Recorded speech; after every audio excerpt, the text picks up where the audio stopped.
হ্যাঁ, কালকে মুকুল রায় 1:40-এ মারা গেছে। মুকুল রায় একটা দলের অ্যাসেট ছিল এবং আমাদের তৃণমূল কংগ্রেসের চাণক্য ছিল। মুকুল রায়ের সঙ্গে দল করছে আমি অনেক আগে থেকে, 80 সাল থেকে, তখন আমরা কংগ্রেস। আমার 77 সালে আমি গৌর হরিচন্দ্রের ভোট করি গাইবাছড়ি।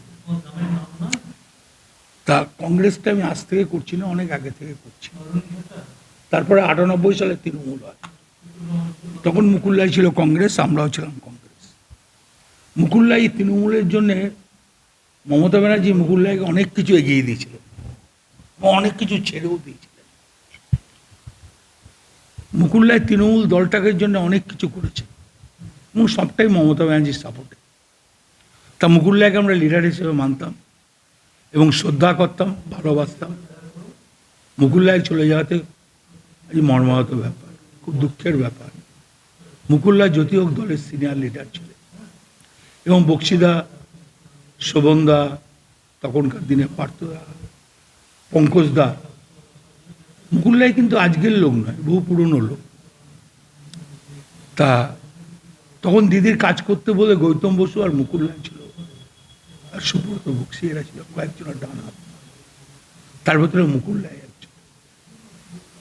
তা মুকুল রায় দলের সব কিছুই জানতো, এর থেকে জিরে থেকে হিরে পড়ত। মুকুল রায় দলের একটা অ্যাসেট ছিল। এই তৃণমূল দলটাকে প্রতিষ্ঠা করার জন্যে, বামফ্রন্টের কাছ থেকে কেড়ে নেওয়ার জন্যে, এই দলটাকে পশ্চিমবাংলায় দাঁড় করানোর জন্য মুকুল রায় একটা বিরাট অবদান। তার জন্যই খুব দুঃখ লাগছে।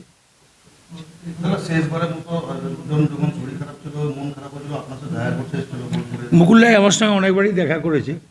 মুকুলদা যখন বিজেপিতে চলে গেল তখন একটু দুঃখ হয়েছিল, কষ্ট হয়েছিল। মুকুল রায়কে আমি বলেছিলাম কেন গেলে, তার বিনিময়ে কিছু বলেনি। আমি জিজ্ঞেস করেছিলাম কেন বিজেপিতে গেলে, কিন্তু উত্তর দেয়নি। হ্যাঁ, তৃণমূলে ফিরে এলো, তারপরে আমার কাছে এলো, কথা বললো। তারপরে অসুস্থ, শরীর পারমিট করলো না, অসুস্থ হলো। আমার খুব গুড সম্পর্ক ছিল। ও সুচপুর তো 2000 সালে, তার আগে থেকে তো সম্পর্ক। না না, সুচপুর তো 2000 সালে, তার আগে থেকে তো সম্পর্ক, 80 সাল থেকে সম্পর্ক। হ্যাঁ, স্ট্যান্ডিং কমিটি আমিও তো এখনো আছি, তখনও ছিলাম, এখন। দেখুন, তখন মুকুল রায়, গৌতম বসু এরা যেমন দিদির কাছের লোক ছিল, এখন যেমন দিদি আর অভিষেক, ঠিক সেরকম তখন দিদি বেশ কিছু মুকুল রায়কে 11 সালের পর থেকে ছেড়ে দিল।